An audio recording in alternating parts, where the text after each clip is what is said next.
ఒక్క మిషన్ భారత్ భవిష్యత్తుని మార్చేసింది. ప్రపంచ దేశాలు ఒత్తిడి చేసిన తలవంచని స్థాయికి ఇండియాను తీసుకెళ్ళింది.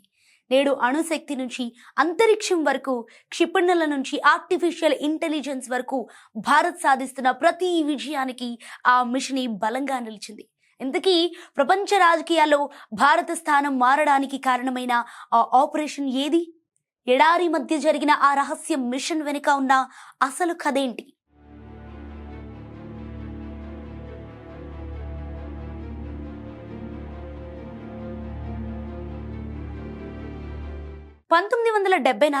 మే 18 రాజస్థాన్ ఎడారిలోని పోఖ్రాన్ ప్రాంతం. ప్రపంచానికి తెలియకుండా భారత్ ఒక అణు పరీక్ష నిర్వహించింది. బుద్ధ పౌర్ణమి రోజున జరిగిన ఈ పరీక్షకు స్మైలింగ్ బుద్ధ అనే కోడ్ నేమ్ ఇచ్చారు.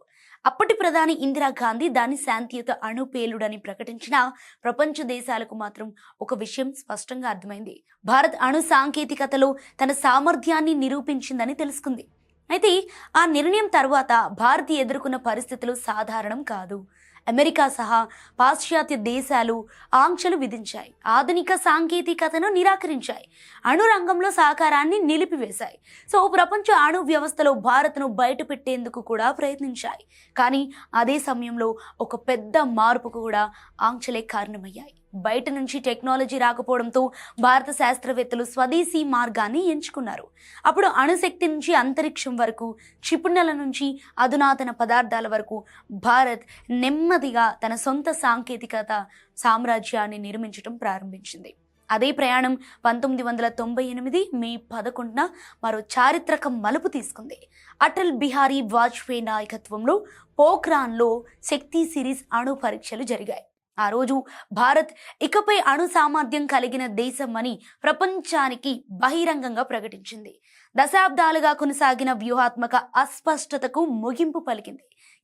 అప్పటి నుంచి భారత్ను ఒత్తిడికి గురి చేయటం అంత సులభం కాదని ప్రపంచం గ్రహించింది. అయితే పరీక్షల తర్వాత అమెరికా సహా అనేక దేశాలు మరోసారి ఆంక్షలు విధించాయి, ఆర్థిక సహాయాలను తగ్గించాయి. భారత్ అంతర్జాతీయంగా ఒంటరిగా మారుతుందని అంచనాలు వ్యక్తమయ్యాయి. కానీ ఈసారి ఈ పరిస్థితి భిన్నంగా మారింది.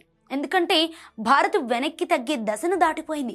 తన భద్రత కోసం అవసరమైన నిర్ణయాలను తీసుకునే ధైర్యాన్ని ప్రపంచానికి చూపించింది. ఈ చరిత్రను ఇప్పుడు ప్రపంచం మరో కోణంలో చూస్తోంది. ప్రజెంట్ ఇరాన్ అణు కార్యక్రమంపై పశ్చిమ దేశాల ఒత్తిడి పెరుగుతోంది. అయితే అణు కేంద్రాలపై దాడుల హెచ్చరికలు వినిపిస్తున్నాయి. ఇదే సమయంలో చాలా మంది భారత వ్యూహ నిపుణులు ఒక ప్రశ్నను లేవనెత్తుతున్నారు. ఏంటంటే 1974లోను 1998లోను భారత్ కఠిన నిర్ణయాలను తీసుకోకపోయి ఉంటే పరిస్థితి ఎలా ఉండేదని అడుగుతున్నారు. ఇరాక్, లిబియా వంటి దేశాలు ఎదుర్కొన్న పరిస్థితులను ఉదాహరణగా చూపిస్తున్నారు. దేశ భద్రతను ఇతరుల చేతుల్లో పెట్టకుండా స్వయంగా నిర్ణయాలు తీసుకోవటం ఎంత ముఖ్యమో ఇప్పుడు ప్రపంచ రాజకీయాలు మళ్ళీ గుర్తు చేస్తున్నాయి.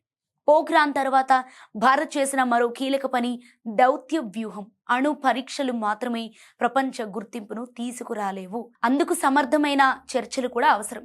సో అదే పని మన్మోహన్ సింగ్ హయాంలో జరిగింది. భారత్ అమెరికా మధ్య కుదిరిన సివిల్ న్యూక్లియర్ ఒప్పందం ప్రపంచ రాజకీయాల్లో పెద్ద మలుపు తీసుకుంది. 1974 తర్వాత మొదటిసారిగా భారత్పై ఉన్న అణు వాణిజ్య పరిమితులు సడలించారు.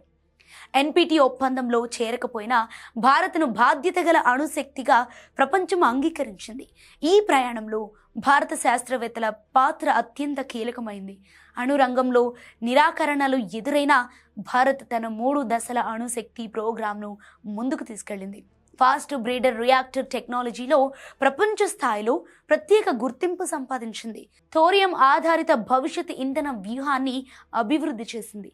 అంతరిక్ష రంగంలో కూడా ఇదే కథ కనిపిస్తుంది. క్రయోజెనిక్ ఇంజిన్ టెక్నాలజీ ఇవ్వకుండా ప్రపంచ దేశాలు అడ్డుకున్నప్పుడు ఇస్రో వెనక్కి తగ్గలేదు. సో స్వదేశీ సాంకేతికతను అభివృద్ధి చేసింది. ఇక ఫలితంగా ఇప్పుడు తక్కువ ఖర్చుతో భారీ ఉపగ్రహాలను అంతరిక్షంలోకి పంపగలిగే శక్తిగా భారత్ ఎదిగింది. చంద్రయాన్ నుంచి గగన్యాన్ వరకు ప్రతి ప్రయోగం ఆ స్వదేశీ సామర్థ్యానికి ఉదాహరణగా నిలుస్తోంది. క్షిపణి రంగంలో కూడా భారత్ అసాధారణ పురోగతి సాధించింది. అగ్ని సిరీస్ క్షిపణులు భారత వ్యూహాత్మక భద్రతకు ప్రధాన బలమయ్యాయి. ఇక ఇటీవలే ఒడిశాలోని డాక్టర్ ఏపీజే అబ్దుల్ కలాం దీవి నుంచి multiple independently targeted reentry vehicle సాంకేతికతతో అడ్వాన్స్డ్ అగ్ని క్షిపణి విజయవంతంగా పరీక్షించారు.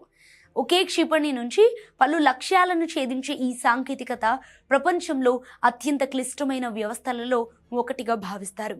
ఇది భారత వ్యూహాత్మక సామర్థ్యం ఎంత దూరం వచ్చిందో చూపిస్తుంది. ఇప్పుడు పోఖ్రాన్ వారసత్వం కేవలం అణు పరీక్షలకే పరిమితం కాలేదు. అదే ఆత్మవిశ్వాసం ఇప్పుడు ఆర్టిఫిషియల్ ఇంటెలిజెన్స్ అండ్ సెమీ కండక్టర్లు, defence manufacturing, quanta technology, space startups వరకు విస్తరించింది. మేక్ ఇన్ ఇండియా, ఆత్మ నిర్భర్ భారత్ కార్యక్రమాల వెనుక కూడా అదే స్వదేశీ సామర్థ్య ఆలోచన కనిపిస్తోంది. సో ప్రపంచ కంపెనీలు ఇప్పుడు భారత్ను కేవలం మార్కెట్గా కాకుండా టెక్నాలజీ భాగస్వామిగా చూస్తున్నాయి. ప్రధాని నరేంద్ర మోడీ కూడా ఈ ఏడాది జాతీయ సాంకేతిక దినోత్సవం సందర్భంగా పోఖ్రాన్ శాస్త్రవేత్తలను స్మరించారు.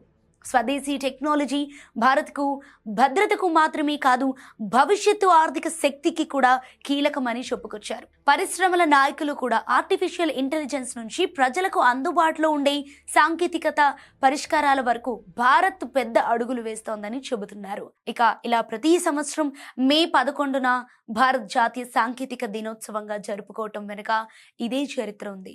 పోఖ్రాన్ ఎడారిలో జరిగిన ఆ పరీక్షలు కేవలం అణు పేళ్లు కాదని, ఇవి ఒక దేశం తన భద్రత, తన స్వాభిమానం, తన భవిష్యత్తు కోసం తీసుకున్న నిర్ణయాల ప్రతిధ్వని అని ఇండియా మొత్తం ఇప్పుడు అంగీకరిస్తోంది.